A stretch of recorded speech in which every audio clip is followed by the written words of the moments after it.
Ce qui s'est passé cette nuit-là a tout changé. Après près de 3 ans, une certaine justice pour les victimes de la rue King. Et maintenant, nous voyons certaines des preuves recueillies contre le meurtrier tout de noir vêtu. A commencé à établir ce profil de tous les comportements qu'il a eus, surtout autour du moment du crime. Il a configuré son appareil pour qu'il soit basique, collectant un minimum de données. Les proches de l'enquête partagent leurs histoires et réflexions sur l'affaire. Même avec mes presque 18 ans dans les forces de l'ordre, vous savez, j'ai vu pas mal de choses et je n'étais pas préparé à ça.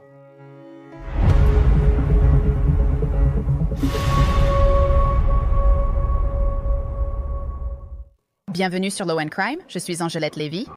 L'affaire contre Bryan Kohberger est terminée, le dossier est donc ouvert. Pendant plus de 2 ans, l'affaire a été entourée de secrets. Une ordonnance de bâillon draconienne a empêché les avocats et les enquêteurs de parler publiquement de l'affaire.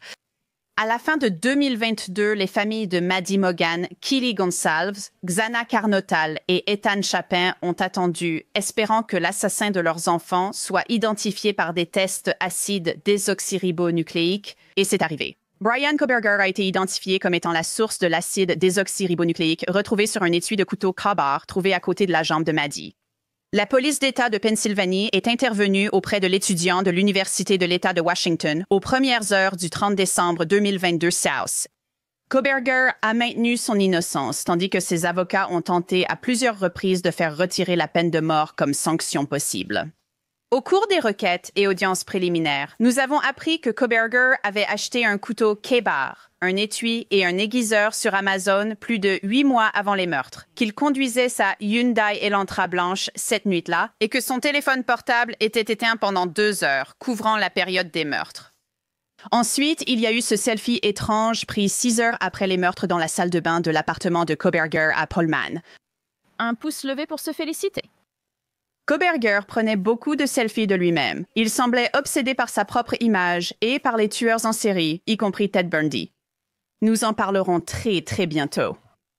Maintenant que Kohberger a été condamné et qu'il est en prison pour le reste de sa vie, ceux qui ont été intimement impliqués dans l'affaire sont libres d'en parler. J'ai parlé à plusieurs des principaux acteurs, y compris le chef de la police de Moscou. Et nous avons également obtenu des documents qui aident à raconter cette histoire horrible de 4 vies volées en pleine nuit, sans aucune raison.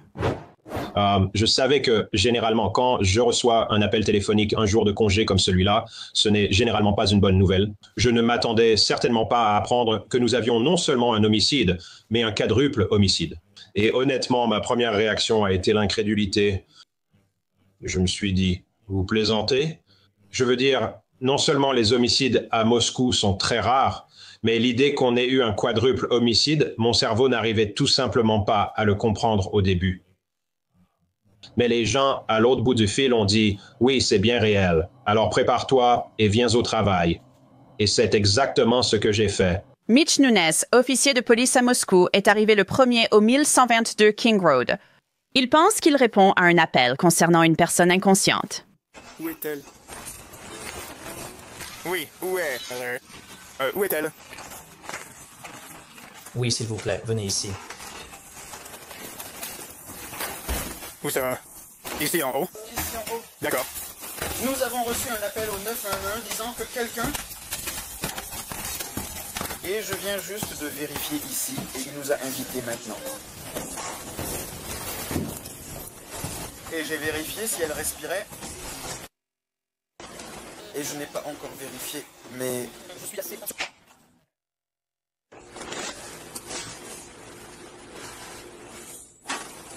D'accord, recule.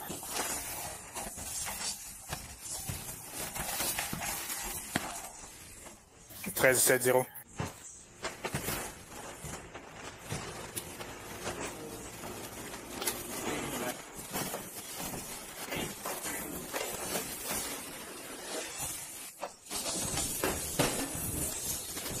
Je vais d'abord sécuriser l'extérieur.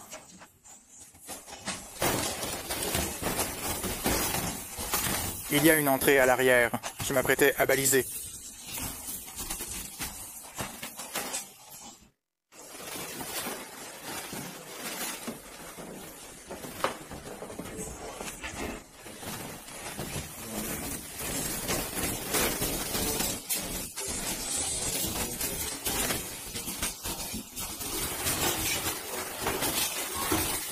Nunez a été appelé pour une femme inconsciente.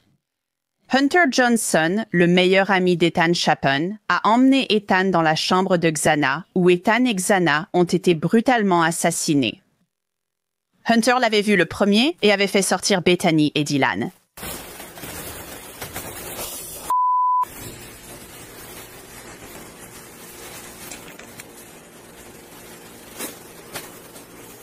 Mec.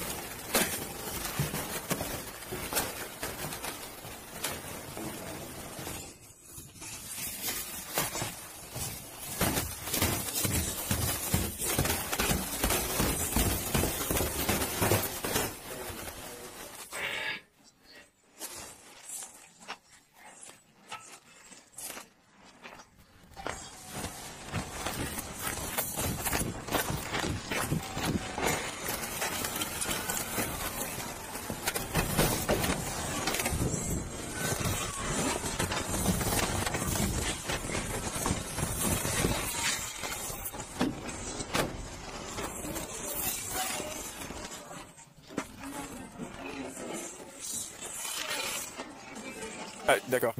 Est-ce que vous pouvez aller près de la benne à ordures pour moi, s'il vous plaît? Nous avions beaucoup à faire dehors. Nos premiers agents intervenants aidaient à sécuriser la scène comme ils le devaient. Et ils ont fait un excellent travail pour boucler la zone.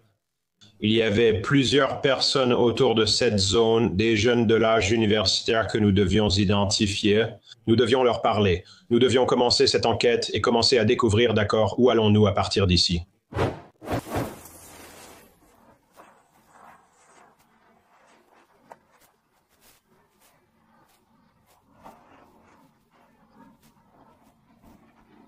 J'ai juste verrouillé la porte et je suis descendue en courant.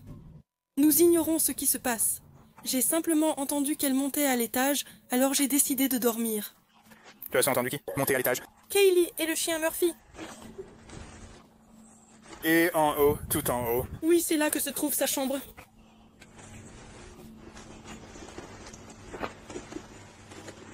Alors. En montant, j'ai entendu un cri. Elle a descendu les escaliers en courant après avoir vu quelqu'un. C'est ce qu'elle a dit, j'en suis presque sûre. Elle a dit « Il y a quelqu'un ici ». Elle a crié, a couru en bas, j'ai appelé son nom, puis j'ai verrouillé ma porte, terrifiée. J'ai entendu quelqu'un pleurer dans la salle de bain, puis un homme dire « Tu vas t'en sortir, je vais t'aider ». Et je n'arrêtais pas d'appeler son nom, mais elle ne répondait pas. Et puis j'ai ouvert la porte une seconde et j'ai vu ce type. Et il n'était pas incroyablement grand, mais il portait tout en noir, et il avait un masque qui lui couvrait le front et la bouche. J'ai verrouillé la porte, appelé sans savoir quoi faire. C'était à 4h. 4 heures du matin, oui. Et donc j'ai juste couru en bas. Tu es parti après être parti d'ici? J'ai quitté ma chambre pour rejoindre celle au store blanc en bas. J'ai couru là-bas, on a parlé et verrouillé la porte. On pensait que rien n'arrivait jamais à Moscou. On a essayé de dormir, puis au réveil, c'était étrange car aucune colocataire n'était levée. On les a appelés sans réponse, ce qui nous a paru bizarre. Alors j'ai appelé et je suis venue et c'est là que tout est presque arrivé. Premier interrogatoire de Dylan par la police. Plus tard, elle dira qu'elle pensait que la femme entendue pleurer était Xana. Contrairement à ce qu'ont rapporté certains médias, Dylan n'aurait pas entendu l'homme dire « Ça va, Kaylee, je vais t'aider ». Dylan n'a jamais dit cela. Quel âge a Kaylee? Elle a plus de 21 ans. Je crois qu'elle a 21 ou 22 ans. Désolée, je ne me souviens pas très bien. Ce n'est pas grave. Tu t'en sors très bien. Je te demande beaucoup. Alors je t'apprécie. Tu t'en sors très bien. Tu sais si les 2 autres filles sont à l'étage ou pas? Pour l'instant, on doit gérer ça. Toute cette histoire. Ça a du sens. Je ne sais pas ce qui serait permis. C'est bon, c'est tout à fait correct. Je comprends. D'accord, revenons en arrière. Je voulais juste vérifier que tout est prêt. Vous avez dit vers 4 heures ce matin. Oui, c'était vers 4 ou 4h30. Vous avez d'abord remarqué un homme. J'ai d'abord vu Kaylee monter, crier, puis redescendre en courant. Donc, à 4 heures ce matin. tout en haut. Oui, jusqu'à sa chambre avec Murphy le chien. D'accord. Et ensuite, toi, tu as entendu Kaylee crier. J'ai entendu Kaylee crier, descendre les escaliers rapidement et dire « Il y a quelqu'un ici !» Elle a couru en bas. Oui, je l'entendais. On entend tout. Je ne suis pas sûre de descendre vite les escaliers. Et puis j'ai entendu Murphy aboyer beaucoup. D'accord. Et puis je l'ai entendu aller à l'arrière, je pense que c'était la salle de bain, et je me souviens qu'elle sanglotait. Je me souviens seulement d'une voix inconnue disant « Tu vas t'en sortir, je vais t'aider ». Mais ce n'était pas comme... Je ne sais pas comment l'expliquer. Ce n'était pas dit gentiment, le ton était étrange. Tu vas t'en sortir. Je vais t'aider. Oui, Et tu n'as plus jamais eu de nouvelles de Kaylee? non, je n'ai rien entendu.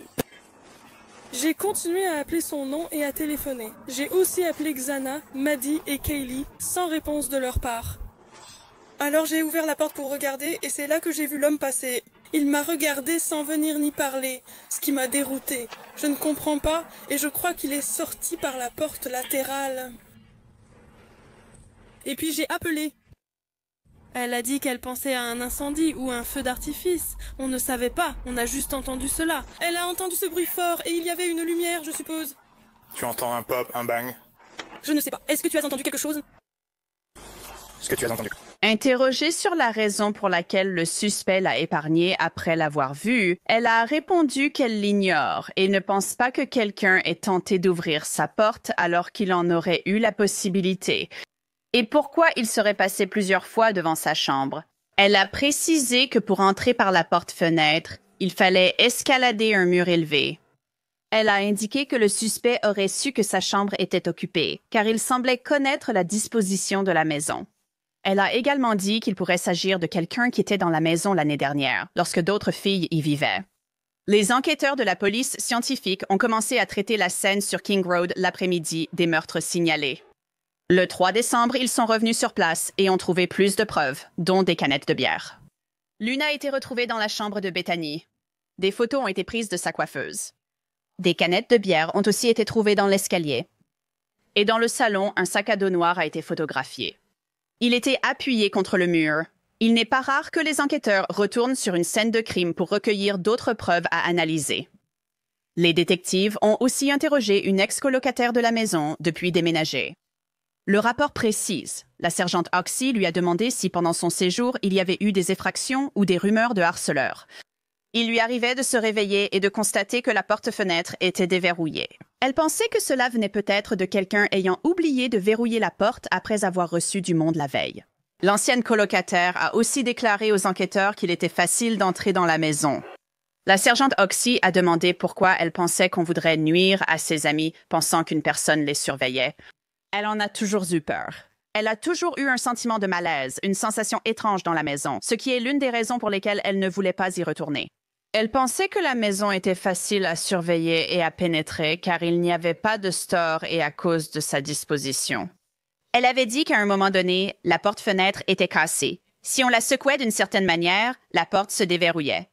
Si la porte d'entrée était verrouillée, il fallait entrer le code sur le clavier. Mais si le verrou n'était pas enclenché, la porte pouvait être ouverte. J'ai essayé d'appeler Maddie, Ethan et Xana. Elle a déjà appelé. J'ai essayé d'appeler. Maddie? À quelle heure? 4h30 et 4h22.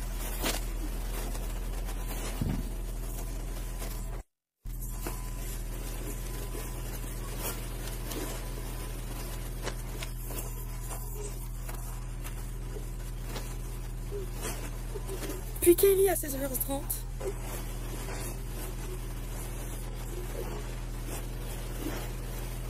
« 4h31. Oui, Donc pas de réponse, puis t'es allé te coucher? oui, je me suis juste rendormie. J'étais à moitié réveillée. D'accord. Et ensuite, t'as commencé ta journée. Tu t'es levé à quelle heure aujourd'hui? Je me suis réveillée. Ma mâchoire faisait très mal. J'ai pris de l'Adderall vers 6 ou 7 heures, puis je suis retournée dormir, sans savoir que quelqu'un serait réveillé cette nuit-là. Je ne me suis pas réveillée avant qu'on vous appelle. D'accord.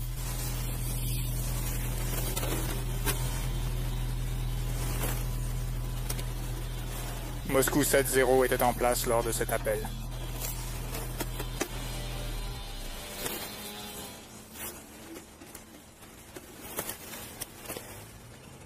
Reçu, merci.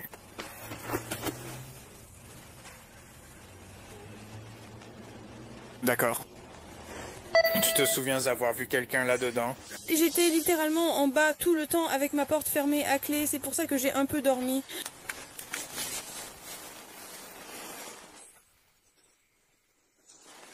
Tu as entendu Nina soupirer. Tu dois imaginer qu'il n'arrive pas à croire ce que lui et les autres officiers ont découvert. Ce serait un choc, même dans une grande ville.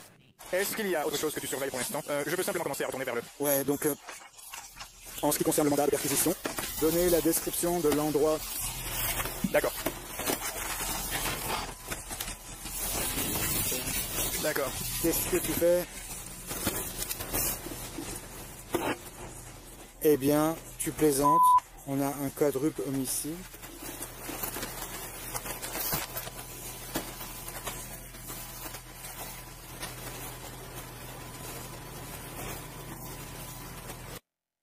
Oui, ça marche. Après, je dois prendre mon téléphone. Tu cherches des douilles, des couteaux. Indica des armes. Utilisées. Des armes, des signes d'utilisation d'outils forcés pour briser dans le bâtiment. Appareils électroniques, etc., etc. D'accord. Occupe-toi juste de l'essentiel. D'accord. Profite simplement du temps qu'on nous a donné ici. Procureur, quand on aura le téléphone de la maison, appelle le procureur, dis-lui ce qu'on a et informe-le que tu travailles sur un mandat de perquisition et la nature de l'affaire. Ensuite, on verra. Ils auront une longue adresse. Tu veux ceux-là? Ils sont sympas. Je n'en ai pas besoin à ce stade, mais je vais probablement faire un rapide tour d'horizon, puis revenir. D'accord. Le caporal Payne, lorsqu'il a effectué sa première inspection du domicile, a vu l'étui et a immédiatement compris que c'était un élément que nous devions examiner et commencer à traiter. Puis, quand la police d'État de l'Idaho est arrivée, elle a pris en charge la scène. L'étui a été directement transporté au laboratoire médico-légal de Méridien de la police d'État de l'Idaho et remis en main propre aux spécialistes qui ont aussitôt commencé à travailler dessus. Les 4 étudiants universitaires qui avaient mal profité d'une soirée après le grand match de football la veille étaient morts. L'officier a rapporté que Kaylee était méconnaissable à cause de ce qui lui avait été fait. Xana Cornodel a été retrouvée dans sa chambre au 2e étage, allongée sur le dos en sweatshirt et sous-vêtements. Prête à se coucher, elle avait plus de 50 coups de couteau dont de nombreuses blessures de défense aux mains et bras. Ethan avait été tué dans son sommeil. Était dans le lit de Xana, les jambes blessées. La police de Moscou a sollicité l'aide de la police de l'État de l'Idaho pour gérer la scène. Voici quelques photos prises par les techniciens de l'identification criminelle de l'Institut de sciences policières. Les photos commencent à l'extérieur. Il fait sombre. À cette période de l'année, il fait nuit vers 16h30. Les techniciens ont photographié les véhicules devant la maison, dont la Jeep d'Ethan Chapin. Ils ont également photographié le Range Rover de Kaylee. Rappelez-vous, elle était partie à Moscou ce week-end pour présenter sa nouvelle voiture et voir ses amis. La voiture de Xana a également été photographiée et celle de Maddie a aussi été examinée. Les photos montrent le côté de la maison encerclé par le ruban de scène de crime. L'arrière-cour avec un canapé et des guirlandes lumineuses est figé dans le temps. Ces guirlandes sont restées allumées des mois après les meurtres. La porte-fenêtre coulissante pouvait potentiellement contenir des indices et des preuves. C'est là que l'homme en noir est entré et sorti de la maison. Elle a été photographiée depuis l'extérieur et depuis l'intérieur de la maison. La fenêtre de la cuisine a aussi été prise en photo, avec une empreinte de main dessus. Et à ce moment-là, il n'y avait aucun moyen de savoir si c'était pertinent pour l'enquête ou non. Une empreinte de pas dans la neige a attiré l'attention des enquêteurs. Elle a été photographiée avec une règle pour montrer la longueur de l'empreinte. Cela appartenait-il au meurtrier et montrait-il son trajet? Les enquêteurs ont aussi photographié la cuisine de la maison. La cuisine était importante car le meurtrier est entré par la porte-fenêtre coulissante. Le repas DoorDash de Xana a été livré à 3h59 du matin. Le sac Jack in the Box est sur le comptoir. La nourriture a clairement été retirée. Donc, on sait qu'au moins Xana en a mangé une partie. Le sac porte clairement son nom et ses frites du repas sont visibles sur le dessus du micro-ondes. Certaines sont encore dans le carton. En bas de la table, on voit les gobelets de beer pong et un couteau posé à côté. C'est le couteau que Hunter Johnson a dit à la police avoir pris ce matin-là pour se protéger après avoir trouvé Ethan et Xana morts. Voici un plan rapproché de ce couteau. D'autres photos offrent une autre vue du salon avec le canapé d'angle et la télévision dans la niche. Il y a aussi des photos du salon qui montrent la table de beer pong et le néon Good Vibes. Cela mène aux escaliers qui montent au 3e étage. La chambre de Dylan Mortensen se trouve près de l'escalier, en face de l'entrée de la cuisine. Et cette photo montre les escaliers menant au 3e étage et la porte de la chambre de Maddie Mogan à gauche, en haut des escaliers. J'ai donc reçu un message du chef Rye le 19 décembre me demandant si je pouvais le rencontrer au commissariat de police de Moscou le lendemain matin. Je suis donc allé au commissariat de Moscou le lendemain matin et j'ai retrouvé le chef Rye dans leur hall d'entrée. Il m'a accompagné à l'étage et nous sommes entrés dans une pièce où se trouvait toute leur équipe d'enquêteurs. Je pense qu'il y avait peut-être 30 ou 40 personnes dans cette pièce. Dès que je suis entré, j'ai su qu'ils avaient quelque chose d'important et que c'était d'une certaine manière lié à l'Université de l'État de Washington. Ils m'ont donc dit qu'ils avaient identifié un suspect grâce à l'acide désoxyribonucléique trouvé sur la scène du crime et que ce suspect était un étudiant diplômé de l'Université de l'État de Washington du nom de Brian Koberger qui vivait sur le campus de l'Université de l'État de Washington dans les logements pour étudiants diplômés. Et quand j'ai entendu le nom, c'est un nom plutôt inhabituel.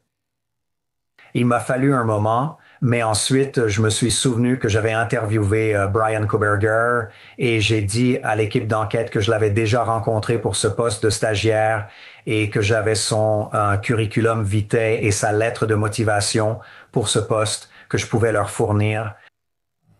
Et puis,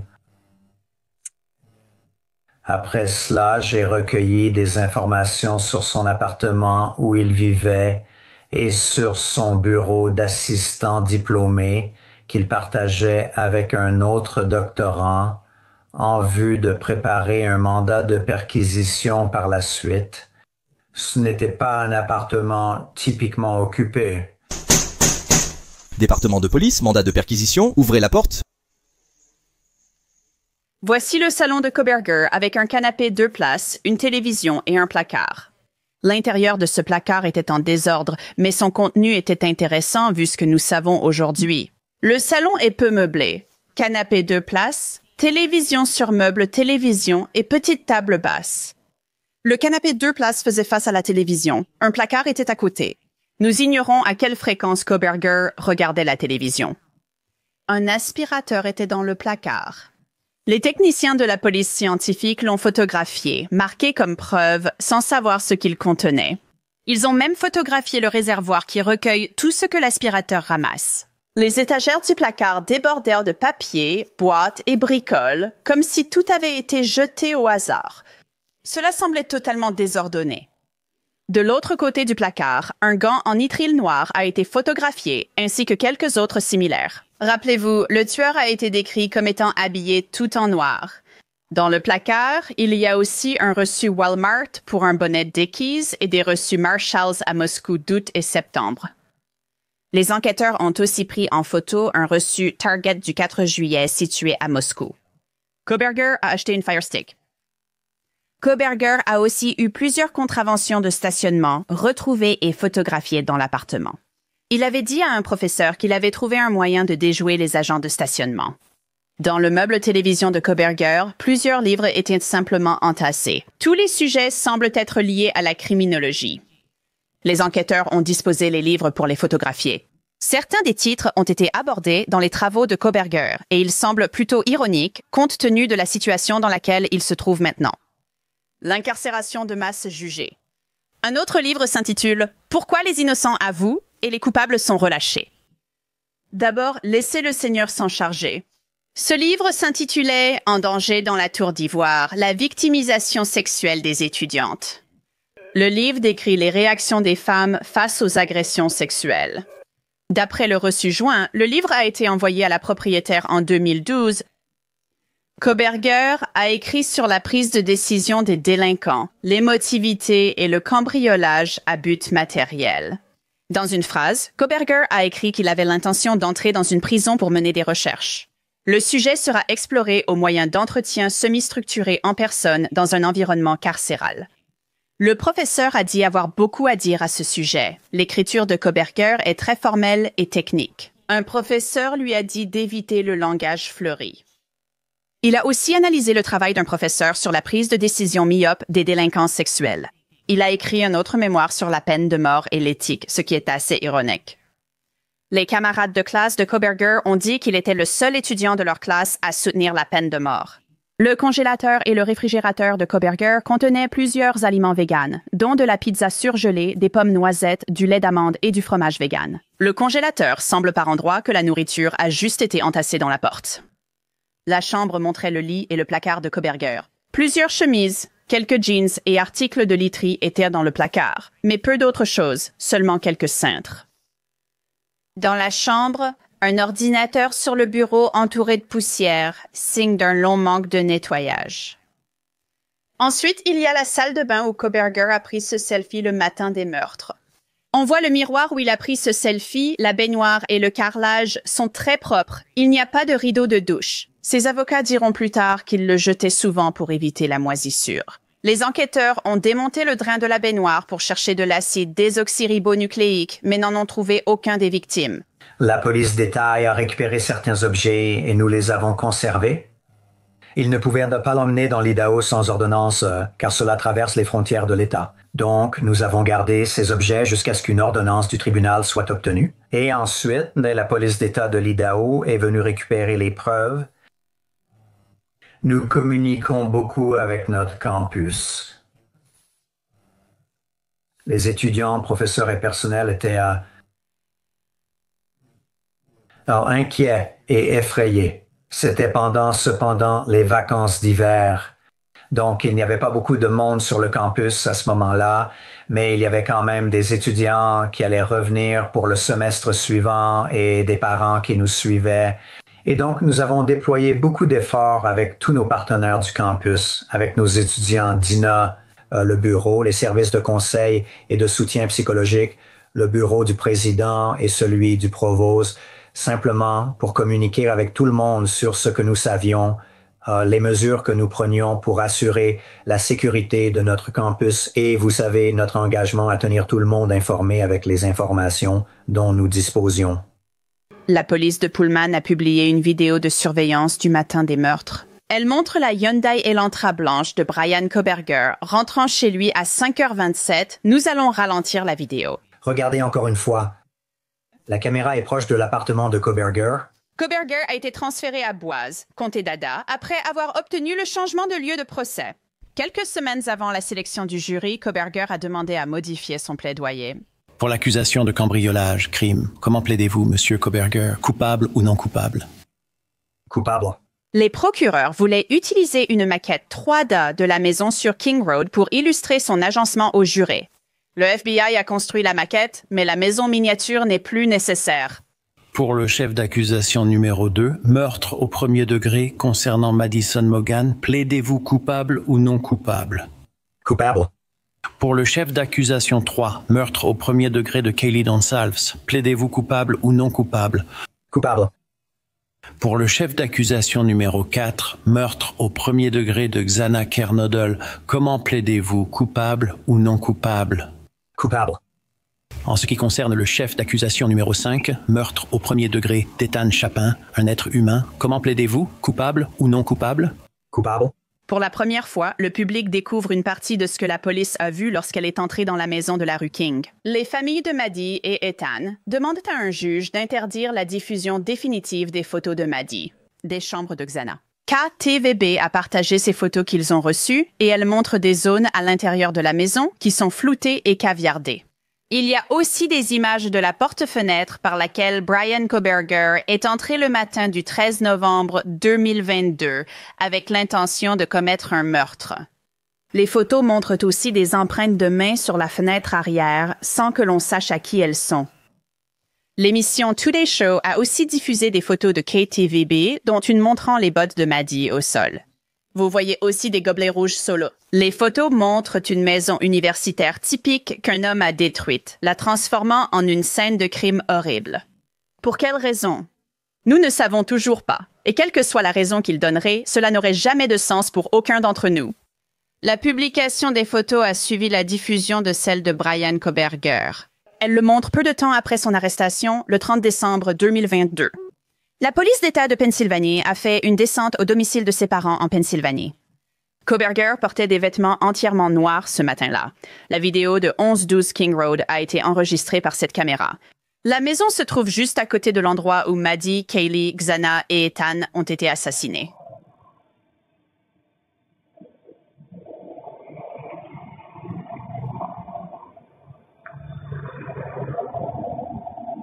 Les monteuses vidéo du Idaho Statesman accélèrent la vidéo X15 pour montrer l'arrivée de Kohberger sur King Road à 3h38 et quittent ensuite King Road à 3h40 du matin.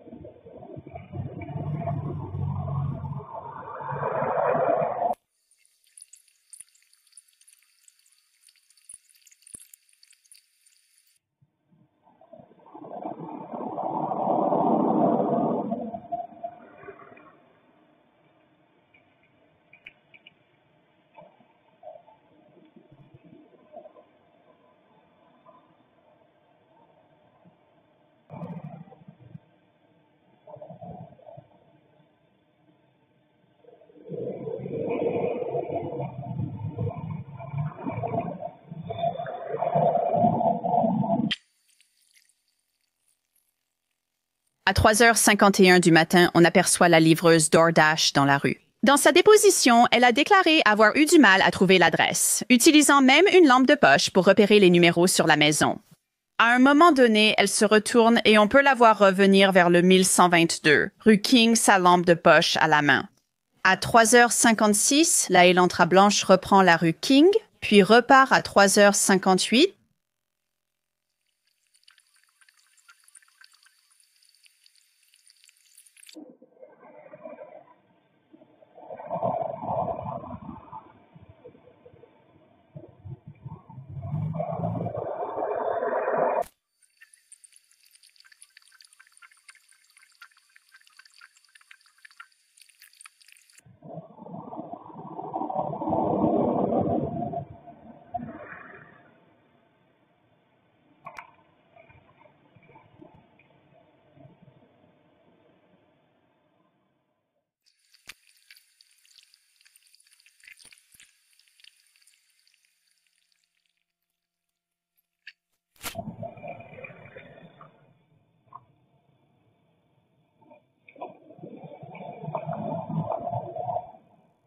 Cette période marque le début de la fin pour Maddie, Kaylee, Xana et Ethan aux mains de Bryan Kohberger. Encore une fois, sans aucune raison. Bryan Kohberger, vêtu tout en noir et armé d'un couteau K-Bar, s'est faufilé dans la maison de King Road par la porte-fenêtre coulissante. La caméra ayant filmé ces images a aussi capté des sons supposés venir de la chambre de Xana.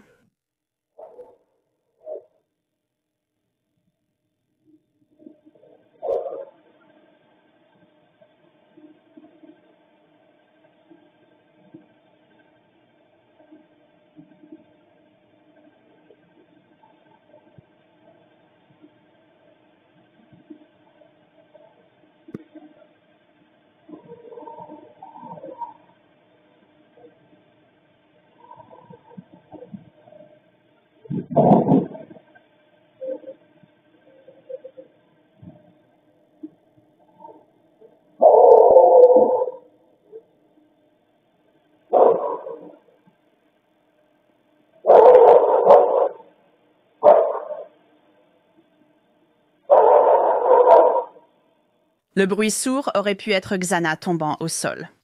Les rapports de police révèlent que Xana s'est battue pour sa vie. Elle avait plus de 50 blessures par arme blanche, dont beaucoup aux bras, aux mains et au visage. Elle a tenté de se défendre face à Brian Koberger. Maintenant, toutes ces preuves présentées devant un jury auraient été difficiles pour le défense difficile à contrer. Certes, ce sont des preuves circonstancielles, mais elles peuvent être très convaincantes devant un jury. Tout cela, l'acide désoxyribonucléique, la voiture qui tournait dans cette zone ce matin-là, puis qui est partie à toute vitesse, aurait probablement été trop difficile à contrecarrer pour la défense. Et la peine de mort, un peloton d'exécution possible, était envisagée. Il y avait aussi les preuves du téléphone portable. J'ai discuté avec 2 experts Cellbrit, Hayder et Jared Barnard. Ils ont analysé le téléphone et l'ordinateur portable de Koberger et leurs conclusions étaient intéressantes. J'avais exactement le même téléphone de test, même marque, même modèle, même version d'Android, même réseau AT&T. Tout était identique. J'ai dit à Jared, nous avons son téléphone, nous allions donc reproduire ce que nous avons trouvé pour retrouver ces fichiers journaux. Nous travaillons avec une personne vraiment brillante, Josh Hickman, qui est une experte Android. Nous demandions à Josh, sais-tu ce qu'est ce journal? Que signifie-t-il? Nous avons reconstitué qu'il l'a non seulement éteint physiquement, mais aussi désactivé le Wi-Fi 2 jours avant le meurtre. Il a éteint son téléphone, la batterie était à 100%. Nous allons témoigner avec une certitude absolue. C'est ce qu'il a fait. Au final, il a utilisé le mode navigation privé dans Google Chrome pour essayer de masquer les traces qui pouvaient être enregistrées concernant son historique de navigation. On peut tout effacer manuellement, supprimer l'historique facilement avec un peu de temps. Ça s'efface vraiment. Mais il a désactivé son Wi-Fi.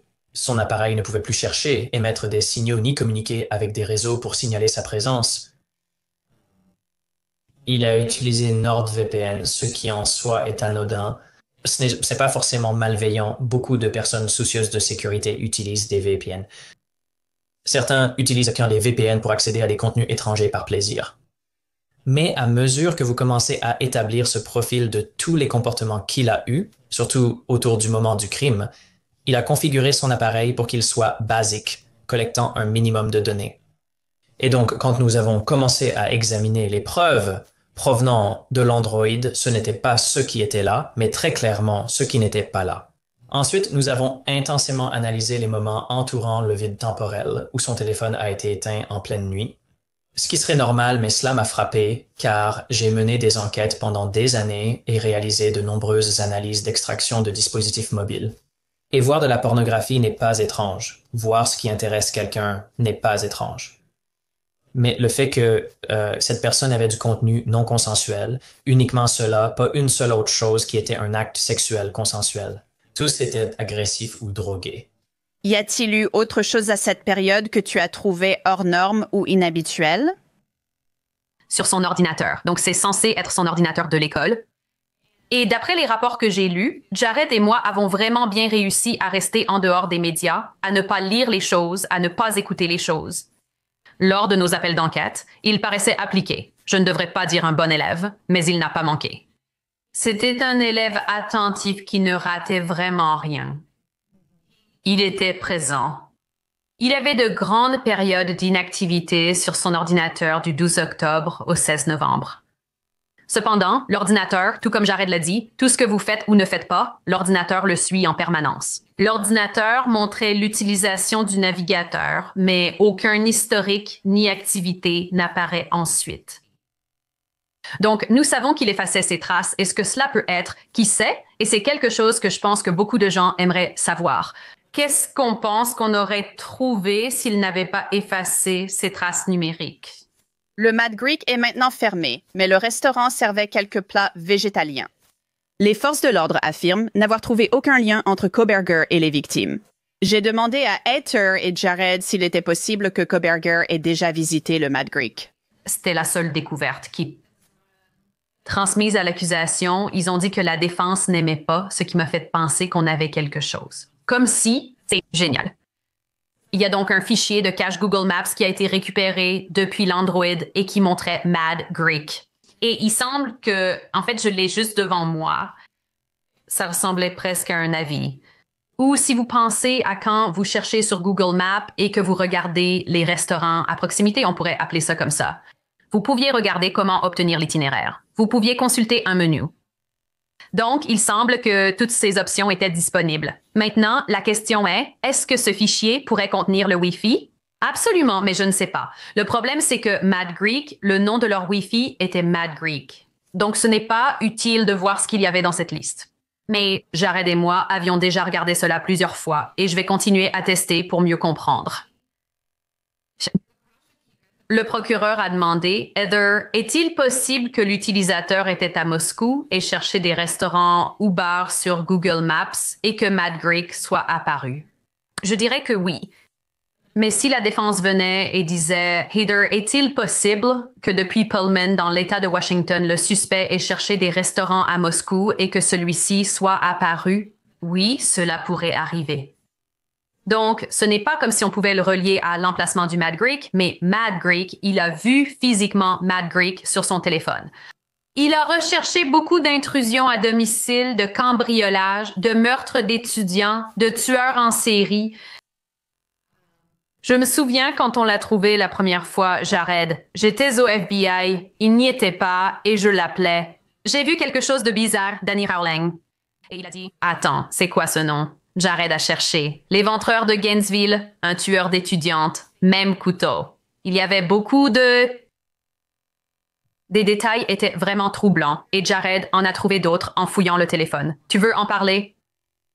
Ouais, donc encore une fois. Et je pense qu'en novembre, non? Premier meurtre de Danny Rowling? Oui, je crois. Novembre 2022. Oui. À Noël 2022. Donc, après le crime, tard dans la nuit et jusqu'au petit matin du 26, il était juste en train de travailler sur des tueurs en série. Et le site était spécifiquement consacré aux chronologies des tueurs en série. Et donc, il y a essentiellement cette liste de plusieurs tueurs en série. Et d'après le moment où ça s'est passé, il semblait qu'il cliquait simplement sur un, parcourait, lisait, puis revenait en arrière et cliquait sur le suivant. Pendant un temps, il lisait juste des chronologies de tueurs en série. Et c'est littéralement une analyse de la façon dont ils ont été élevés, de ce qu'a été leur enfance avec leurs parents, que quelqu'un a tué un chien quand ils étaient jeunes, ou qu'ils ont été battus par... C'est une chronologie de toute la vie de ces personnes, jusqu'à ce qu'ils soient finalement arrêtés comme tueurs en série. Mais il a fait ça jusque tard dans la nuit, après le jour de Noël. Il a bien cherché Danny Rowling. Et celle-là, c'est une recherche vraiment glaçante parce que Danny Rowling utilisait un couteau Ka-Bar. Il a agressé sexuellement ses victimes, il était tout en noir et il est entré dans certains de leurs appartements par des porte-fenêtres coulissantes. J'ai fait quelques recherches là-dessus. Il a également enquêté sur Harvey Glatman, Robert Hansen et Tommy Lynn Sells. As-tu trouvé des recherches sur Ted Bundy? Oui. Sur ce PDF, n'est-ce pas? Oui. Ted Bundy était dans cette même période de recherche, envoyant des textos, appelant. Oui, il y a eu de nombreuses fois où sa mère disait, à l'heure de la côte Est, je vais me coucher. Ah, ciao. Lui, à l'heure de la côte Ouest, il restait debout et faisait ce qu'il voulait. Mais c'était normal que ce soit les conversations les plus, régulières entre eux. Et il y avait aussi beaucoup de points d'exclamation de la part de sa mère vers lui parce qu'il confirmait, genre, appelle maintenant. Elle disait, Brian, j'ai dit que j'appellerais à 17h30. Il répondait, maintenant? Et elle écrivait 5h30, point d'exclamation. Il avait juste des comportements obsessionnels extrêmes, comme avec sa mère et son père, avec ses recherches pornographiques anormales, avec ses tueurs en série, les écoutes téléphoniques, même certains termes comme psychopathe, paranoïa. Une chose que je dirais à n'importe quelle famille, c'est que je crois, en regardant son ordinateur, qu'il était paranoïaque à la fin. Et Jared peut sans doute dire la même chose en regardant son téléphone. Non, je ne crois pas qu'il se reposait paisiblement en pensant avoir échappé à ses meurtres. Je pense qu'il savait que des gens allaient venir pour lui. Heather et Jared réfléchissent aussi à ce selfie troublant de Brian Koberger dans sa salle de bain, pris 6 heures après les meurtres avec le pouce levé. Jared a remarqué quelque chose de particulier concernant les mains de Koberger. Oui, ce pouce levé avec en quelque sorte le pansement. Dès que je l'ai vu, ça attire l'attention, tu sais, parce que ses jointures paraissent vraiment très blanches. Et ça m'a rappelé, tu sais, quand tu te frottes les mains pendant des jours pour essayer d'enlever quelque chose. Et puis, il y a ce pansement qui est visible, tu sais, à peine visible sur la photo.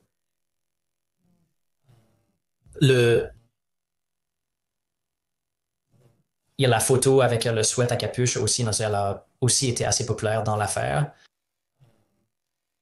Le comportement général, en regardant cela, j'aurais dit qu'être étudiant en criminologie et faire des études de criminologie ne vous excuse pas pour la quantité de recherche, ni pour les heures auxquelles elles ont été faites. Ce n'était pas une activité saine, vous savez, du genre « je fais ça pour mon cours à la fac ». Ça semblait très différent. Je pense qu'il n'y avait pas vraiment de preuves irréfutables, mais pour son appareil, c'était la façon dont il a encadré ses meurtres. Être réveillé à cette heure-là du matin, éteindre son téléphone, puis le rallumer. Et il y a plein d'autres relevés auxquels nous n'avons pas eu accès. Vous savez, comme le FBI qui a fait une sorte de cartographie des relevés téléphoniques pour localiser où se trouvait son téléphone en fonction des antennes relais, n'est-ce pas? Ce n'était pas quelque chose que nous faisions, mais au moment où il rallume son téléphone, vous savez, ils peuvent commencer à prendre le relais et dire « voilà où il était ». Exactement. Et donc, pendant cette période où ces personnes ont été tuées, il était réveillé et avait éteint son téléphone. À mon avis, il s'était préparé en coupant le Wi-Fi, utilisant un VPN et effaçant son historique pour faire cela. Donc, dans votre esprit, il était obsédé par les tueurs en série et il avait essentiellement planifié cela depuis un certain temps. Je veux dire, il a acheté le couteau, on le sait, en mars 2022. Mais ensuite, pour ce qui est de vraiment planifier cela, Heather, tu parles d'octobre, donc 1 mois avant. Donc, tu sais, il a peut-être eu cette idée en tête en mars, mais la véritable planification et la sélection ont peut-être commencé en octobre. Oui, l'écart, le fait que ce soit aussi loin dans le temps uniquement sur le navigateur, c'était étrange pour moi. Cela n'avait pas de sens. Et je ne suis pas sûre si c'est à ce moment-là qu'il a décidé d'utiliser davantage la navigation privée. Qui sait, ce comportement était vraiment étrange. Et puis, Jared, tu te souviens de tout ça? J'ai vu l'émission ou le film American Psycho seulement quelques fois et à quel point le gars s'aimait. Il prenait des selfies devant le miroir. Il voulait être toujours propre et il examinait son corps. Il semblait faire exactement les mêmes choses. Oui, beaucoup de poses pour montrer ses muscles, des selfies à moitié habillés, ce genre de choses. Il y a de nombreux exemples de ça sur son téléphone. Il y avait aussi... Il passait beaucoup de temps sur Reddit, surtout après le crime. Il y a plein d'historiques où il s'intéressait, par exemple, au meurtre de l'Idaho sur Reddit. Et c'est en fait une autre chose qui m'a marqué. Ce n'était pas juste quelqu'un qui disait « Hey, je m'intéresse à l'affaire ». Il allait télécharger les communiqués de presse de Moscou sur son appareil. Il ne se contentait pas de regarder ce que disaient les infos, c'était presque comme s'il les sauvegardait. Tout, absolument tout, qu'ils ont alimenté. Il y avait un post sur Reddit qui semble avoir fait d'après ses emails où il cherchait d'anciens détenus pour participer à une étude et des gens lui envoyaient des emails. Et finalement, on voit que Reddit l'a suspendu, ce qui, je pense, s'est produit au moment de son arrestation et de l'annonce au monde entier. Mais il y avait aussi un schéma vraiment intéressant où il lisait quelque chose dans les actualités qui disait la police recherche toujours une Hyundai Elantra blanche de telle année à telle année. Il trouve la marque et le modèle en minutes, cherche où nettoyer sa voiture, puis regarde des voitures d'occasion. Donc c'était presque comme si je réalisais qu'il connaissait ma voiture. Je dois m'en débarrasser et choisir autre chose. Tu sais, est-ce qu'une personne normale nettoie sa voiture avant de la vendre? Bien sûr. Il passait beaucoup de temps sur Reddit, surtout après le crime. Il y a plein d'historiques où il s'intéressait, par exemple, au meurtre de l'Idaho sur Reddit. Et c'est justement une autre chose qui m'a marqué. Ce n'était pas juste quelqu'un qui disait « Hey, je m'intéresse à l'affaire ». Il allait télécharger les communiqués de presse de Moscou sur son appareil. Il ne se fiait pas seulement aux infos. C'était comme si il sauvegardait absolument tout qu'il mettait en ligne. Brian Kohberger purge 4 peines de prison à vie consécutive dans une prison de haute sécurité de l'Idaho. Je voudrais maintenant me tourner vers Larry Levine. Il est le directeur et fondateur de Wall Street Prison Consultant, également le l'auteur de Prison Politics Center, un guide pratique pour s'entendre et survivre derrière les barreaux.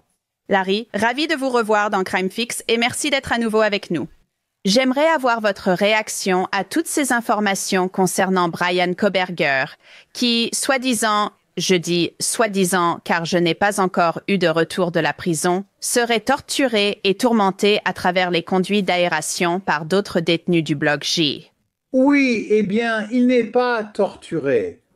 C'est plutôt, disons, une torture psychologique, mais ce genre de choses arrive. Il le menace de mort, de s'en prendre à sa famille et de le violer.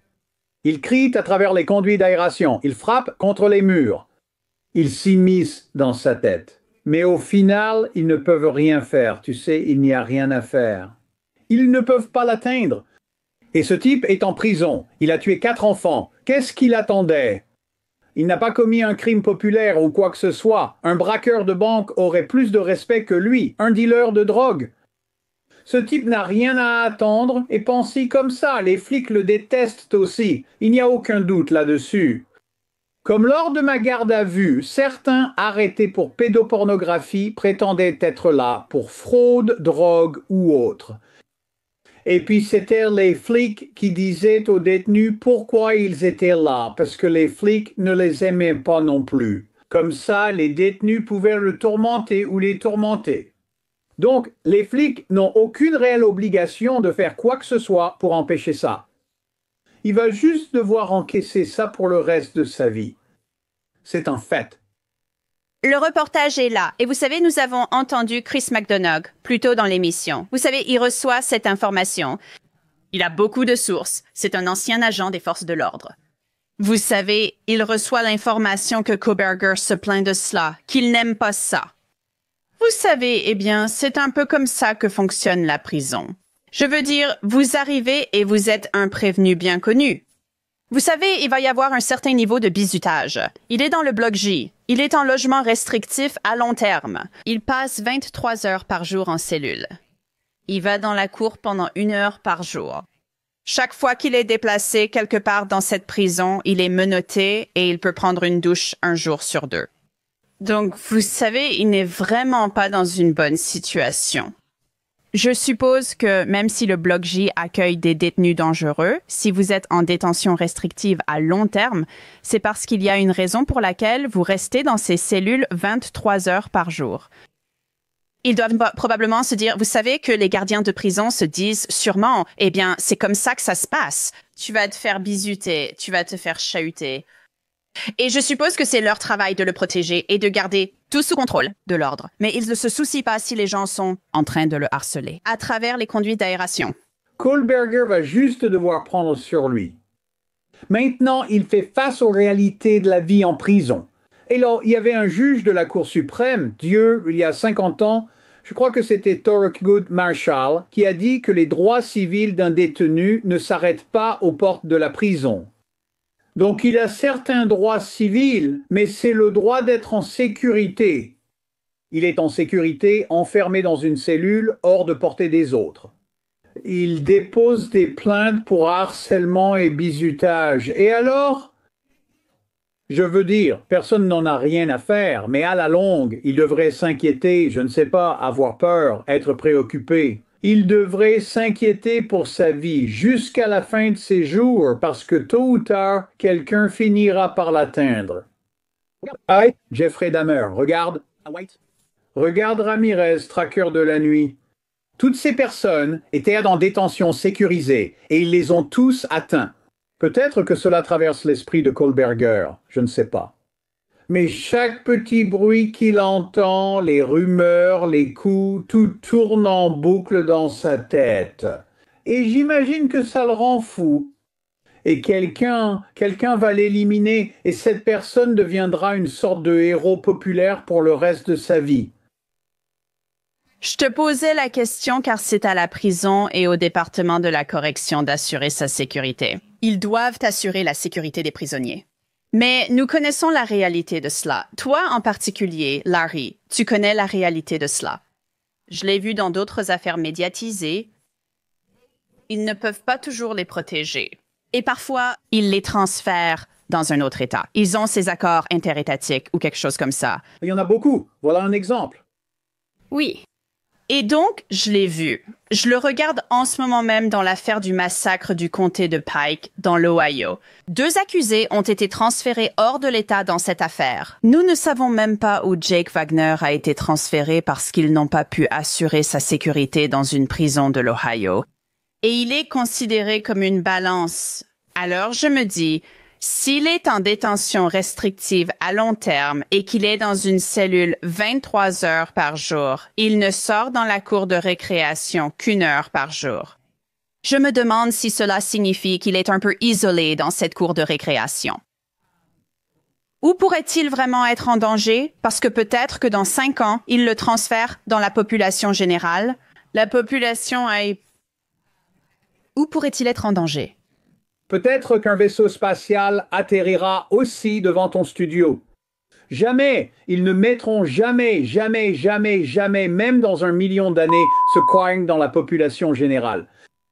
Ils savent tout de suite ce qui lui arrivera. Mais voici ce qui va se passer. Tu as soulevé un point intéressant. Imaginons dans 5 ans, ce n'est pas aussi populaire, ce n'est pas aussi médiatisé, des choses passent inaperçues. Quelqu'un a une opportunité, une porte. Oh mon Dieu, quelqu'un a laissé la porte ouverte. Il a été laissé seul sous la douche et une autre personne est entrée. Quelqu'un a eu accès à sa nourriture et a mis du verre ou du poison dedans. Ce n'est qu'une question de temps avant que quelqu'un ne s'en prenne à lui. Tu peux manipuler le personnel. Dans mon livre « Politique de prison 101 », j'enseigne cela aux détenus. J'ai envoyé un exemplaire à lui.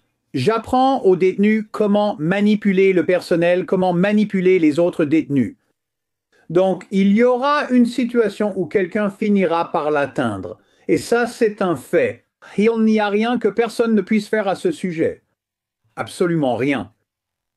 Quand je regarde Brian Kohlberger, ce n'est pas quelqu'un qui était dans la rue en train de faire un deal de drogue ou quelque chose comme ça. Vous savez, ce n'est pas comme un meurtre de gang, un meurtre de rue. C'est quelqu'un qui, dans son esprit, a agi de façon méticuleuse. Il n'a pas été assez habile pour éviter de se faire attraper, mais il avait tout planifié méticuleusement. Il voulait entrer dans une maison et tuer des gens. Il était déterminé à le faire. Et nous apprenons de nouveaux détails à ce sujet. Et c'est quelqu'un qui étudie pour obtenir un doctorat. Donc, vous savez, ce n'est pas le genre de personne que vous, je pense, considéreriez habituellement comme un résident typique du bloc J. N'est-ce pas? Donc, c'est comme ça que je le vois. Ce n'est pas quelqu'un qui pensait. Je suppose qu'il ne pensait pas qu'il allait se faire prendre, ou il espérait ne pas se faire prendre. Donc, il est probablement complètement hors de son élément, même s'il a l'esprit criminel et qu'il est au bon endroit. Il est hors de son élément dans le bloc J.